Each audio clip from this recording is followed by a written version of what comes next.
Hey guys, Unclejona here, and yeah, I had an idea after having my epic voyage with the Emu. I've got 4 bottles of this, so I thought I might as well do a review on the Guinness Foreign Extra Stout without the Emu in. So a perfect virgin one. If you don't know what I'm talking about, have a look back at my previous videos, and you'll understand what I'm talking about. This one. Well, the label's kind of a bit of a goner there, but if I lift it up, imported, brewed in Nigeria, foreign extra stout from Arthur Guinness. It's a very odd size, 325, but I guess that must be the Nigerian size of beers, and it's 7.5%. It's even got this kind of tamper-proof lid, which I think is brilliant. Brewed in Nigeria at Arthur Guinness, the signature on there.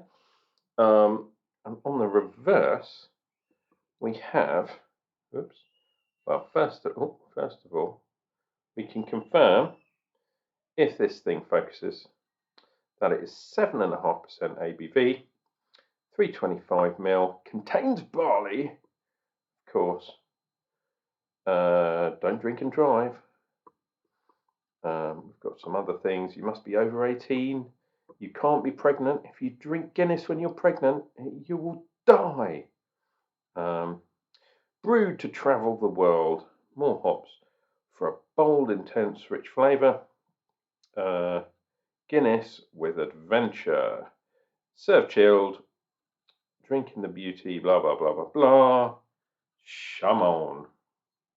Let us get this bad boy into a glass. We will have some smoke. Guinness. For some unknown reason, and although I'm uploading this on a different day, yes, I am wearing the same clothes because I'm drinking 2 of these on the same evening. I'm just not uploading them on the same evening. Wow. I love Guinness. Guinness is one of those brews. If I go in a bar anywhere in the world and you can't find something that you would like, you look out for that harp symbol, Guinness. You will find this near enough anywhere on the planet. I would not be surprised if you were in Antarctica doing one of those weird missions where they go off for like 6 months at a time and see no human beings at all, just a shed load of penguins. You'd be able to find some Guinness. Look, finger's head. Very odd size, 325. I'm still not 100% sure what that's all about, but never mind. Oh, I have washed this glass, rinsed it, dried it. Don't worry. I'm not getting that real hearty kind of darkness. I'm getting mustiness. I'm getting sort of tobacco smoke. I'm getting like a leather Chesterfield armchair. Oh, I'm getting like, what's that? What's that old story for? Is Alan Quatermain? Did he go to West Africa? I'm thinking of a dusty old sort of, looks like a Western bar, but with Alan Quatermain with a rifle above the bar and, all that kind of wrongness. Maybe that's wishful thinking. Oh, I love Guinness. Anyway, guys, cheers and beers. Let's get into this one.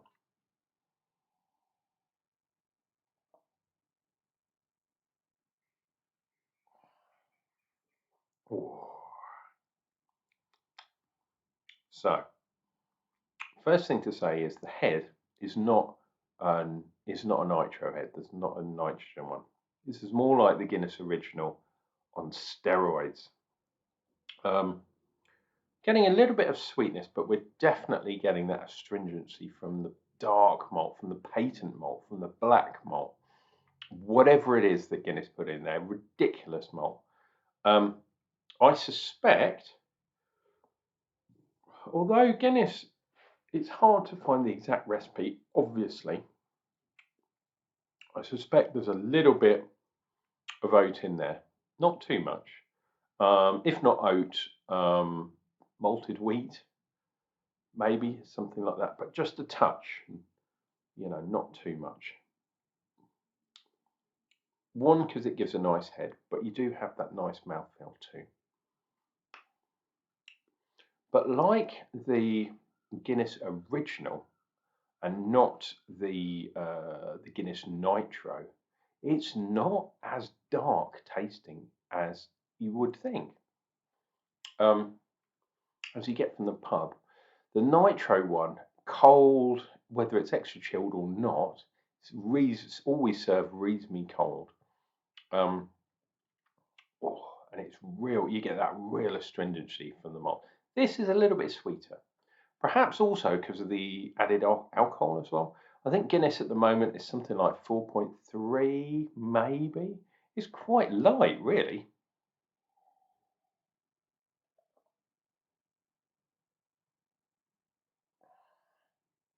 And I tell you what, I remember back in the day, when my mum had me, she always used to say that the women around her in the church, because she was a minister's daughter,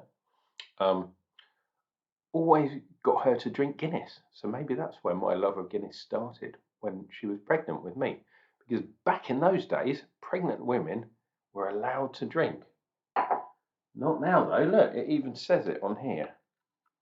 It says, if you are pregnant, if you are a pregnant lady, you are not allowed to drink Guinness, or you will be taken from this place and murdered. Oh my God, there we go. Sorgum. What the hell? Sorghum. Sorghum is a type of wheat, isn't it? I think it's an ancient form of wheat, I believe. That's interesting to know. I bet you that's not in the Irish Guinness. I'll have to look next time. But yeah, in the Nigerian one, they've included a type of wheat. So I was wrong. It wasn't oats. It was wheat. But yeah, that definitely gives it some extra kind of body, extra mouthfeel, extra loveliness.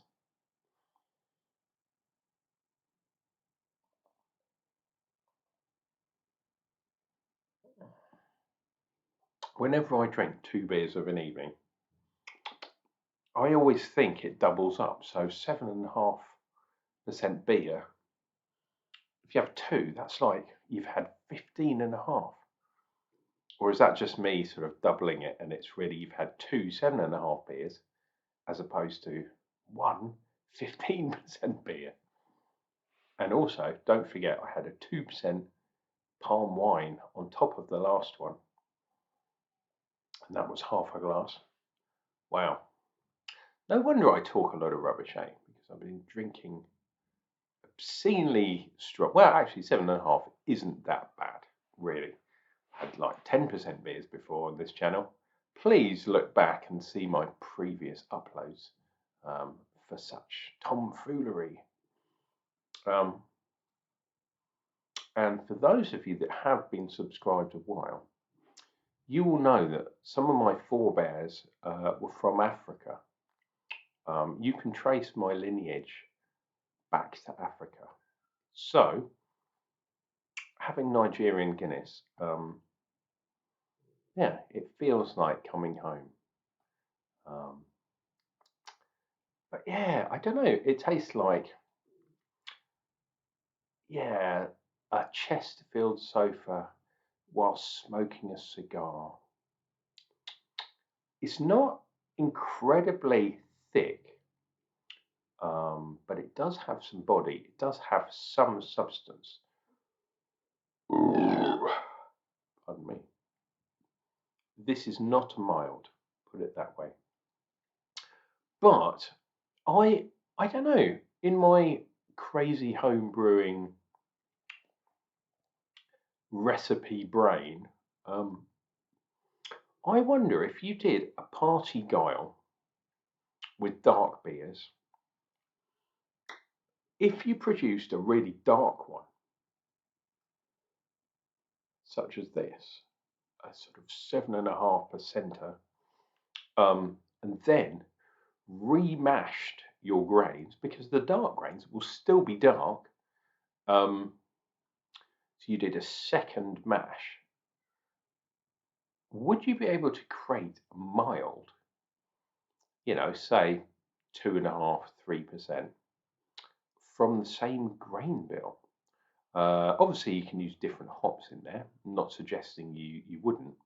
What I am suggesting is you do an obscene, like strong beer, like an 7-8% beer, such as this bad boy, then do a second mash and end up with a 3% mild, which will be dark as this, but you just use different hops in it. You could even do quite a hoppy one as the second one. I wouldn't think you do, I don't think Guinness even mention what hops they put in there. They just say added hops, because the hops are not what this beer is about. This beer is all about the malt, the colour, the heritage. Just, I'm fanboying about Guinness.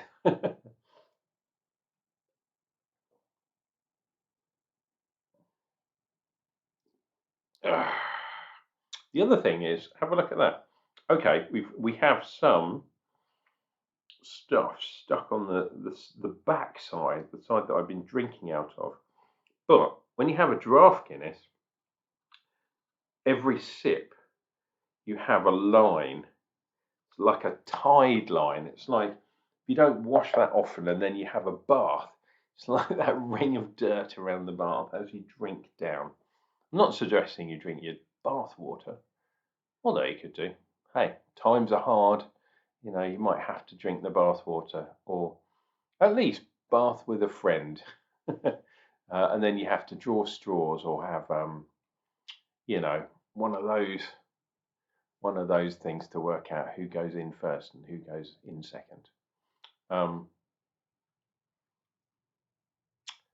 My God, what am I talking about? This is what happens when you drink two 7.5% beers in the same evening. I think I need to go and lie down in a darkened room, or even a room with padded walls, if you know what I'm saying.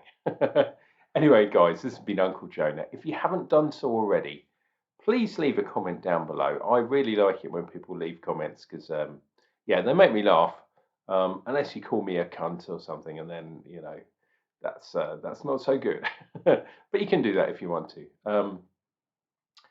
Click like, click subscribe, keep the channel growing. I am trying to grow this bad boy up to where it used to be. I used to get 100 hits on every single video, and not so much these days. So, I'm not going to stop because I'm in quite a happy place at the moment. Even though I've gone through some hard times in the last couple of years, like we all have, I am actually enjoying being a videographer or a vlogger or a blogger, a beer blogger, who knows, whatever that term is. And hopefully you are with me on that journey. And I really do appreciate it. I have got some people all over the world, you know who you are, who regularly comment on my videos. So don't be afraid of leaving me a message and showing your love. And I'll be back probably tomorrow with some more beer reviews. And you never know, I might have something special in the pipeline for Supermarket Sunday this weekend. Cheers and beers, guys. Love to you all. And we'll see you real soon for more Unclejona complete and utter wrongness.